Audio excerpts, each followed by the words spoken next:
And at 10, SCP-055. What? And at 10, SCP-3008. SCP-3008 actually has its own game. This SCP used to be a branch of the famous IKEA furniture sales company, however it was bought by the Foundation in order to research its anonymous properties. After entering SCP-3008 and losing sight of the door, you will be transported into SCP-3008-1, where the door will no longer remain and you will be stuck inside. The current area of the SCP is unknown, and guessed at minimum 10 kilometers squared. Inside SCP-3008-1 exist individuals that were trapped due to prior experiments, and there is currently no known way to escape. If a human does escape SCP-3008, they are debriefed before given an anesthetic and a covering story about why they were missing. However, none of them remember how they escaped, which is hella useful, thanks. Inside SCP-3008 also reside SCP-3008-2, which are humanoid entities that appear to be similar to employees of IKEA, but with exaggerated and inconsistent bodily proportions. The SCP also contains a day-night cycle indicated by overhead lighting turning on or off. During the night, the employees will become aggressive and will chase you while asking you to leave the building, and are unresponsive to verbal cues, and will attack you during the day if you attack them, which fair enough. Go watch the video where I play this game for a better idea, and ask for more of it because I love that game and I want to play it more. And at 9, SCP-049. Also known as the Plague Doctor, SCP-049 is generally cooperative with Foundation personnel. It resembles a plague doctor wearing a similar mask and wearing thick robes that seem to have grown out of its body over time, making them indistinguishable from the figure below. The SCP is capable of speech in a variety of languages but prefers English or French, so obviously Canadian, you might as well have a cup of Tim Hortons. SCP-049 can become hostile and aggressive if it senses the presence of the pestilence. It is unknown the exact nature of this pestilence and they don't know what it could be, but it is of grave concern to the SCP. If left unrestrained, he will attempt to kill any individual he deems afflicted with this pestilence. Anyone that he kills, he will begin surgery on immediately, turning them into SCP-0492, which are reanimated corpses of his victims. They retain no memories or mental functions and only have basic motor functions, and are under control of the SCP. So you can just sick them. And at 8, SCP-372. SCP-372 lurks in the shadows. Well, not exactly. The creature is of an unknown species, approximately 2 meters long and weighing approximately 45 kilograms. It's long and thin with 8 pairs of narrow limbs. That's 16 arms, guys. They are extremely fast and abnormally flexible. The SCP is so fast it is able to move behind you as you move your eyes, since there is a moment of temporary blindness when you look in a new location. It's actually true, try it. Look at the screen and then look somewhere else without turning your head. If you pay close enough attention, you can tell that there is a split second where you see black. It is very short and hardly noticeable if you aren't looking for it, but SCP-372 is able to move from in front of you to behind you within that time frame. It prefers not to be seen, staying behind you or in your blind spots, and it is able to do this with every personnel member in its vicinity, even if there is multiple at once. And anyone pretending to see the SCP in front of them to prank nervous personnel will be severely reprimanded. And at 7, SCP-427. SCP-427 is a small, spherical, ornately carved locket of silver material. The carvings don't appear to affect the abilities of the object in any way, though. This SCP was created by man after test putting a pill from SCP-500 into the input booth of SCP-914. In the center of the locket, when opened, is a small glowing orb that's visible at the center. This orb emits no radiation. When the object is opened and exposed to biological tissue, it rapidly regenerates cellular damage and is able to fight off infections. It can fight off the common cold in 4 minutes. But long-term exposure is a significant risk to any persons using SCP-427. If used for too long, the personnel involved in the experiment begins mutating into a shapeless mass of flesh. These beasts created by the SCP are incredibly aggressive and cannot communicate or understand personnel, and due to these reasons are classified as Keter, the most aggressive of the bunch, and must be killed immediately. It's like, oh dang. This can be found in the game SCP Containment Breach, and I am unsure if it has any effect on the player, so it's free, so go play it and tell me. In at 6, SCP-173. SCP-173 appears to be constructed from concrete and rebar, with traces of Krylon branded spray paint. He is extremely hostile but cannot move when within a direct line of sight. When being tested on, 2 persons must maintain eye contact until all personnel have vacated and relaunched the container. Anyone inside the containment chamber must alert the other before blinking as to ensure the other one keeps his eyes open, and the object is reported to attack by snapping the necks at the base of the skull, or if he's feeling rather rude, just plain old strangulation. This is terrifying. This creature is the reason that SCP Containment Breach has a blinking feature, so that this thing is a threat and can't just be stared at the whole time. In this game, this is the first SCP you encounter, when you will watch it kill 2 guards and escape into the ventilation system.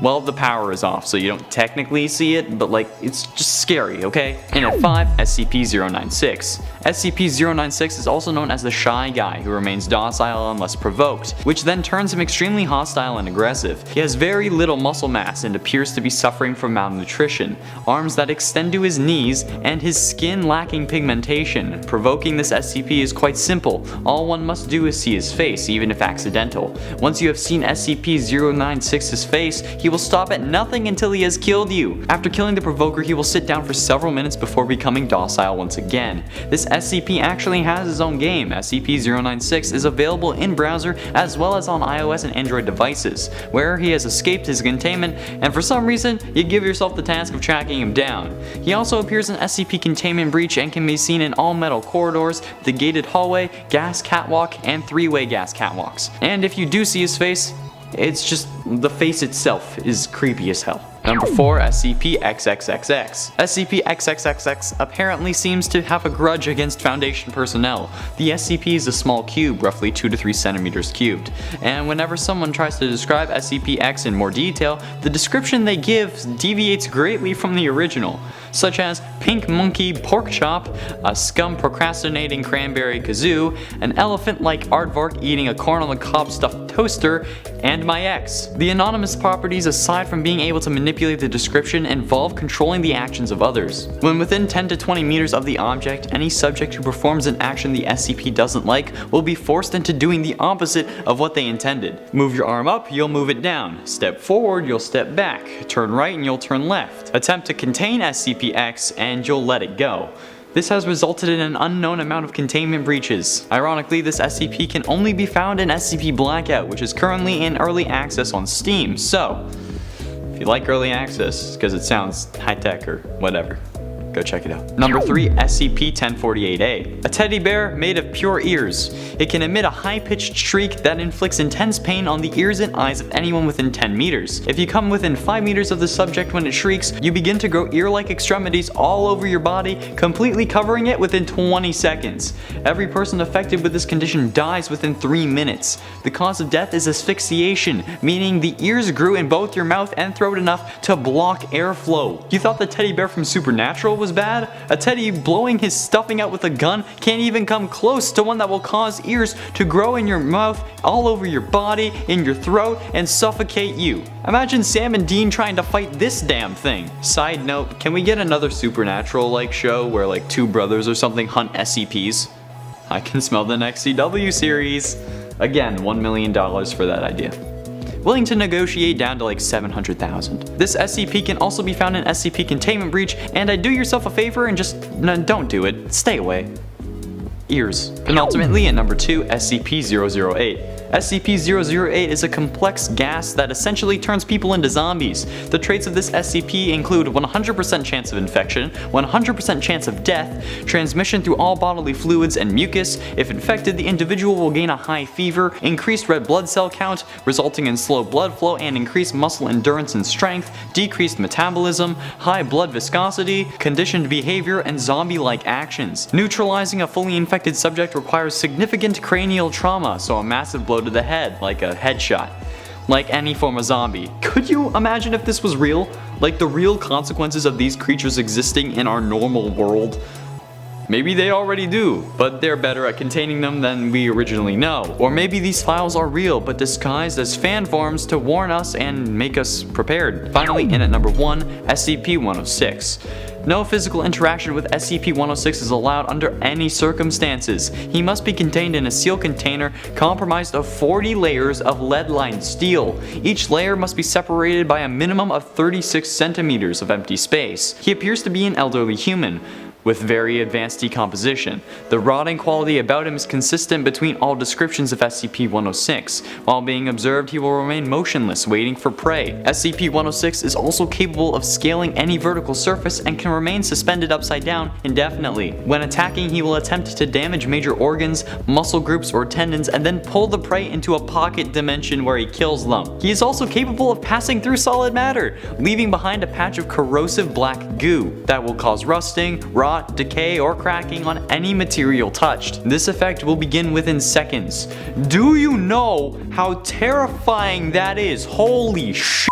In at 10, SCP-978. SCP-978 seems to be a normal black and white Polaroid camera, with no distinct markings or damage, no writing or initials carved in. It operates the same as a normal camera, and shows no anomalous properties aside from the photos produced. When a subject is in a picture taken by SCP-978, the photo that develops isn't of what the photographer shot, but instead shows what the subject truly wanted to be doing at the moment the photo was taken. The effect appears to be random in level, sometimes drastically changing the surroundings and showing the subject's deepest desires, or simple changes and alterations to the image, like adding a football in their hand. The SCP also seems to be capable of expressing the desires of non-human creatures. For example, SCP-451 is a man who cannot see or hear, but when photographed he was shown surrounded by people he was interacting with in a normal way. And SCP-516, a sentient war tank who wants world peace, was shown in a world where he was no longer required, and completely overgrown with flora as birds sat on its main cannon. I think this would be an interesting game in itself. Like, you need to find something but need to find out who has the information, so you use the camera to help find it. I think it would be cool. I'd play it. In at 9, SCP-196. SCP-196 is a middle-aged man. He claims to be 47, but the Foundation hasn't tried to confirm. Subject has black hair and brown eyes and has no anomalous abilities, but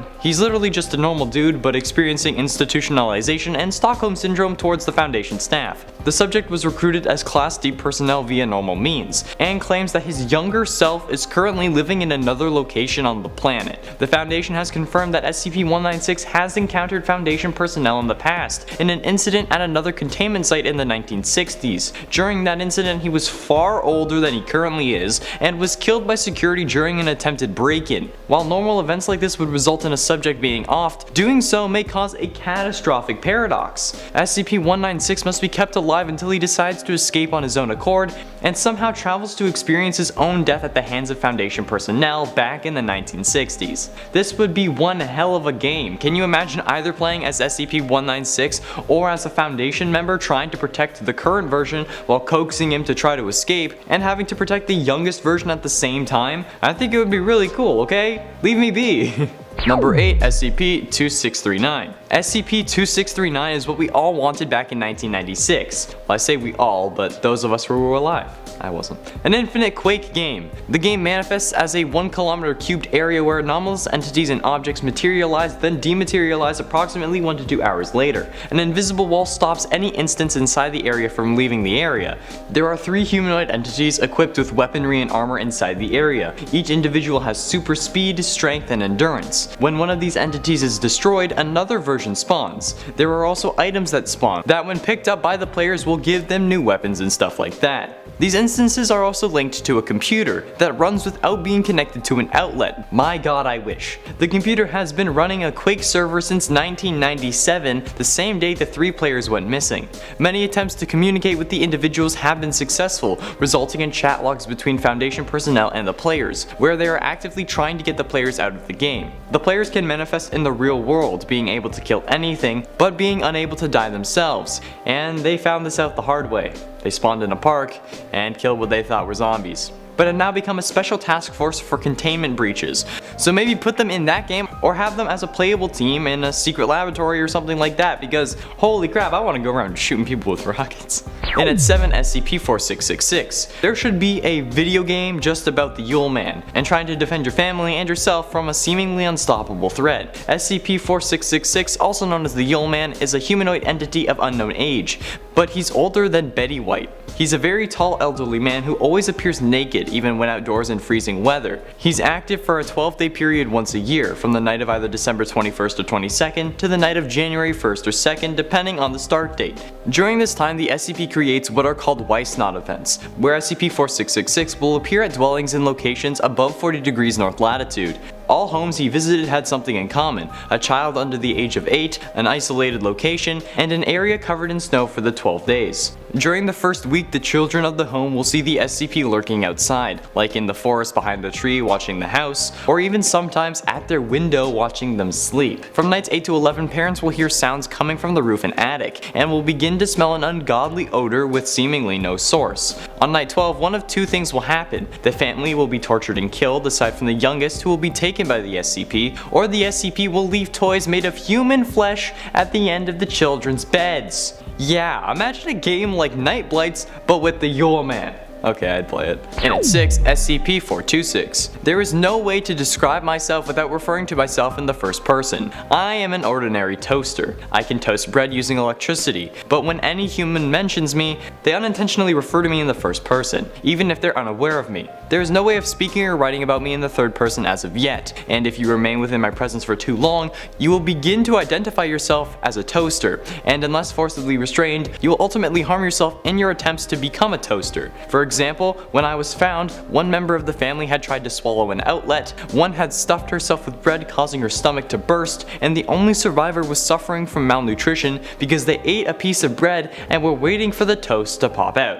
I think I would be an interesting addition to any of the SCP games, but I don't think I would make a good game on my own. Perhaps I'll be added to the next Containment Breach or Secret Laboratory update. That would be really interesting. I would like to see me in that game. That would be really interesting. I'd like to see me in that game. And at 5, SCP-1633. This game was advertised with the ability to adapt to you. Whenever you would close the game, a file would be created teaching the AI about your movements. But it soon became clear that the AI would take the most convoluted twists to get to you. They wouldn't try to kill the player, but would instead break them mentally. After 7 or more hours of playing this game, the monsters would learn how the user plays their character.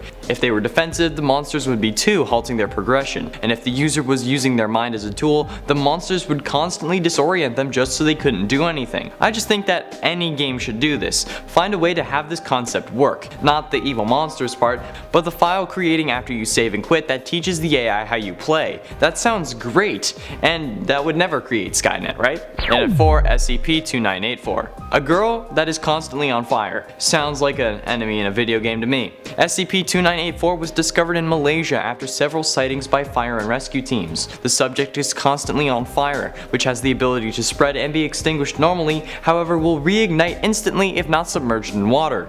This sounds like someone who should be running around in Containment Breach, who you need to avoid so that you don't burn to death, but who can also leave some fire behind and maybe set the whole building ablaze. I'm not sure how it would work, I just know that I want it to happen. I'm like the little girl with the burning house behind her. You know that meme? Throwback Thursday. And at 3, SCP-896. Think World of Warcraft, but your stats end up changing you accordingly if you name your character your full name. So your strength will make you stronger, your agility will make you more nimble and like a freaking ninja, and your charisma will make you more charismatic. While this may sound incredible, if any stat is 15% above any of your others, all other areas will suffer. So if you have 15% more strength than charisma, charisma along with everything but strength will get worse. A scientist also played this game as a test for a 9-hour binge period, but died for unknown reasons while playing, leading the Foundation to assume the game marathon had killed him. I think this should be a thing you can do in Secret Laboratory. If you're a human, you can go to a computer and play this, but while you do, you have the ability to die by other teams. But if you survive, you get buffed randomly, or debuffed randomly. Do it. And at 2, SCP Containment. What if we had a game where instead of the SCPs escaping, we had SCPs that we have to actively find and contain? If a developer really wanted to get their name out there and be put on the map, imagine how good this game could truly be. They could add constant updates to it, adding more and more SCPs that need to be contained. And you would be assigned to go get each one, with a team of course. Imagine being tasked with capturing SCP-805, where you have to equip your team with items based on the information on the SCP Wiki. The case files on the website would literally become case files, and you would truly be able to see what it would be like to work for the Foundation. Sure, it would take a lot of time and a lot of effort, but if done well enough, it could make a whole game developer's career. And I'd play the hell out of it. You would never see me again.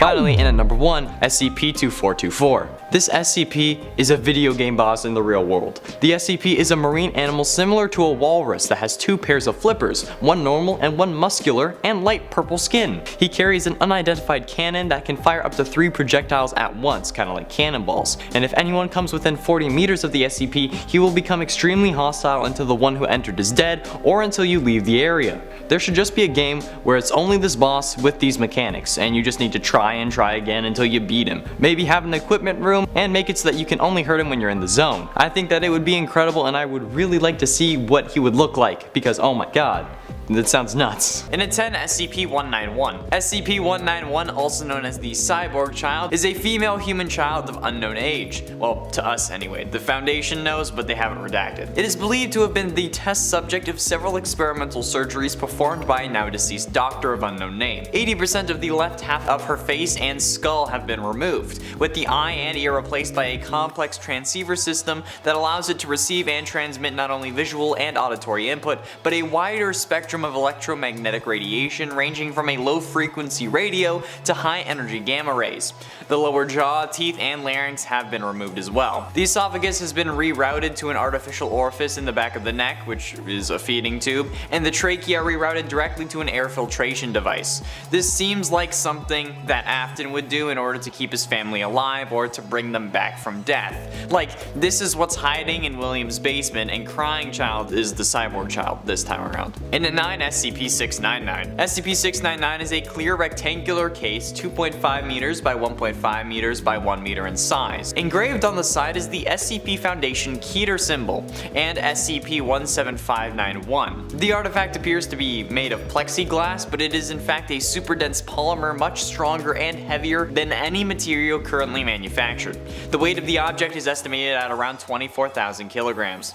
SCP-699 shows no seams in its construction and no obvious means of opening it. It has resisted all attempts to open, damage, or acquire a sample of the material and it is composed of. Attempts to acquire a small sample of the material so that it can be reproduced, though, are still ongoing. Does this sound familiar at all? A strange box that we can't open? Well, how about this? Quote, "The contents of SCP-699 are under investigation and currently in dispute amongst researchers." Oh yeah, baby, that's right, the FNAF 4 box! However, the contents of SCP-699 are apparently telepathetic and appear different to most observers, depending on their desires and psychological state. So maybe that's what's going on with the FNAF 4 box as well. Perhaps some things are best left forgotten for now. In at 8, SCP-838. SCP-838 is a collective term for a series of job ads appearing in newspapers that print in the vicinity of Chicago, and whatever agency is behind them. The job offered varies between instances and has included positions in accounting, management, and janitorial work, among others. These ads are entirely mundane unless responded to. Attempts to trace these classifieds have also proven unsuccessful. The next time a person who has responded to SCP-838 falls asleep, he or she immediately enters REM sleep. The affected individual reports experiencing extremely vivid dreams of having a job interview for the advertised job in a large windowless office building. Anyone hired by Pellis Inc., which is the company behind this, is to be considered part of SCP-838-1. Those not offered jobs are unaffected. When members of SCP-838-1 sleep during the week, they report vivid dreams of working in what is believed to be the same building that the interview took place in. In these dreams, the workforce of Pellis seems to consist entirely of people who have responded to these ads. Could this perhaps explain why we keep going back to this same job where we almost die over and over again, and why our alarm is a grandfather clock, and why we only stay until 6 AM? Could this be a real dream brought on by SCP-838? I don't know. Sounds like Dream Theory level 2. In at 7, SCP-978. SCP-978 appears to be a standard red and black Polaroid Supercolor 645 CL instant camera, with no distinctive identifying marks or damage. SCP-978 operates the same as a standard camera and shows no anomalous behavior beyond the photographs it produces. When a subject is pictured with SCP-978 though, the photograph that develops shows not what the subject was doing at the time of the photo, but rather what the subject wanted to be doing. Unless what they wanted to be doing was what they were doing. Now, unlike 838, I don't think that this would really help explain anything, but the sheer amount of power an object like this would have to someone like William Afton is horrifying. Like, oh, let's take a picture of you and Bonnie. click, finds out what they really want to be doing. Oh hey, I have the exact thing that you want to be doing in the back room, come follow me. Or hell, even like just us as the player, we can find out what Afton really freaking wants for once. And maybe we can finally get some goddamn answers. Especially since this works on animals too, so maybe it can work on like spirits? I don't know, the Foundation hasn't tested that yet. They tested it on rabbits. Apparently all they want to do is bang. I'm not kidding, there's actually like a log that talks about them taking a picture of a rabbit, and it was just them mating with another rabbit. And at 6, SCP-423. SCP-423 has no physical form. It appears to exist entirely within textual narratives. It was discovered in a used bookstore in Texas in a copy of Tom Sawyer. The book seemed perfectly normal except for the inclusion of a character named Fred, who was not known to exist in any other version of the story. However, it was not until it was left by a copy of Moby Dick that the anomalous structure of SCP-423 became clear. 423 is able to enter textual narratives, inserting themselves as a minor character. The details of the character vary from story to story, but it is always a character named Fred, or something similar, and its role in the story is usually minor. Physical descriptions of the character are rare, but it usually appears as a human male of average height and middle years. However, this can change depending on the nature of the narrative. But Fred has been a character in FNAF forever, so I mean this doesn't really mean much. So this could honestly just be a fun way of introducing a new character. Or instead, this could be a riff on Jeremy. So that's why there are multiple characters named Jeremy in the series so far. One of them is this Fred guy, but I don't know, it's just a thought. Halfway through into number 5, SCP-309. SCP-309 is a small plush stuffed animal that looks as if it has been turned completely inside out. Gold-orange fur is present along the seams, while a small amount of cotton stuffing and 2 protruding eyes are visible on its head. The interior of SCP-309 is understuffed with cotton, giving it a flexible and cuddly feel. SCP-309 has no effect on inanimate objects, however contact with living subjects is both dangerous and sometimes life-threatening. Humans and animals lightly brushing against SCP-309 with a finger or a similarly small portion of the body display severe, non-localized discomfort for tens of minutes afterwards. Humans also report feeling extreme nausea despite the fact that 309 does not induce vomiting. If SCP-309 is pressed firmly against the subject or the subject quickly picks up SCP-309 and attempts to hold it, the subject will be violently and painfully turned inside out within 10 seconds. Which I feel like at this point is pretty par for the course in FNAF's world, okay? Da-da-da-da, da-da-da-da. FNAF's world. This could just be a way for William to get out of the goddamn Springtrap suit, honestly.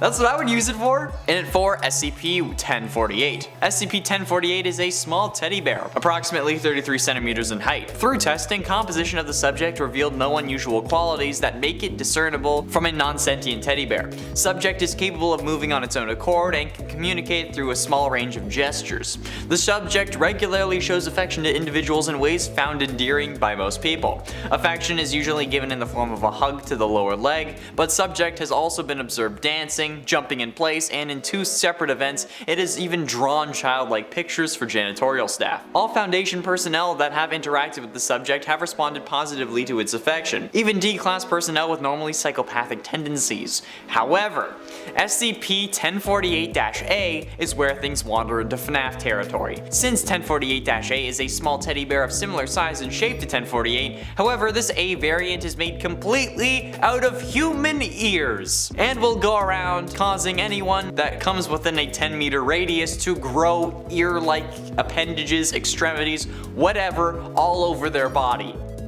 Joy. Do I really need to explain why this should be in FNAF? Maybe William could finally get some flesh on his bones again. Literally. Getting close to the end in number 3, SCP-053. SCP-053, aka the young girl, appears to be a small 3-year-old girl. She is capable of basic speech and appears to be slightly above average in mental development. She has a generally pleasant personality and rarely seems upset, becoming agitated only in the presence of groups of people. Any and all humans over the age of 3 who make eye contact, physically touch, or remain around SCP-053 for longer than 10 minutes will rapidly become irrational, paranoid, and homicidal. Most, if not all of these feelings will be directed at 053, and afflicted subjects will attempt to kill 053 after first killing or driving off all humans visible to them. Those attempting to kill 053 will suffer massive heart attacks or seizures and die seconds after doing any physical damage to SCP-053. The SCP will also regenerate almost instantaneously from any wound, regardless of severity. So yeah, if her being 3 years old wasn't enough to be in FNAF, since apparently that's like the ideal age for a victim, like Charlotte was, which now that I think about it, this could just be Charlie, but she also causes anyone around her for prolonged periods of time to want to mass murder. So yeah, that's FNAF material if you ask me. Penultimately, in number 2, SCP-017. SCP-017, aka the Shadow, is a humanoid figure approximately 80 centimeters in height, anatomically similar to a child, but with no discernible identifying features. SCP-017 seems to be composed of a shadowy, smoke-like shroud. No attempt to find any object beneath the shroud has been successful, but the possibility has not been ruled out. SCP-017's reaction to shadows cast upon it is immediate and swift, as SCP-017 leaps at the object casting the shadow and completely encloses it in its shroud, whereupon it returns to its normal size, leaving no trace of the object it attacked behind. And this is the kind of thing that I honestly expect the ghosts to do in the FNAF universe. Like, if we really think about how the ghosts of the original 5 victims would act, I think it would be similar to this. I mean, this is kind of how they attacked Afton, right? Especially if the shadow looks like a small child. It would also fit into the universe in that sense. However, there would also have to be like 5 instances of it, but that's fine. It makes sense to me. And finally, in at number 1, SCP-173. SCP-173, aka Peanut, is probably the most famous SCP out there. It is constructed from concrete and rebar with traces of Krylon brand spray paint. SCP-173 is animate and extremely hostile despite looking like a statue. The object, though, cannot move while within a direct line of sight. Line of sight must not be broken at any time with SCP-173. SCP assigned to enter their container are instructed to alert one another before blinking, because there must be at least 2 individuals. Object is reported to attack by snapping the neck at the base of the skull or by strangulation. Personnel report sounds of scraping stone originating from within the container when no one is present inside. This is exactly how Foxy acts in FNAF 1 if you think about it. You have to keep checking in on him to make sure that he doesn't come sprinting at you to break your neck or whatever, however the animatronics kill you. Sure, with Foxy you don't need to have eyes on at all times, but Peanut would basically fit in perfectly in the FNAF world. And he's honestly the reason I came up with and started this list to begin with. So yeah, do it.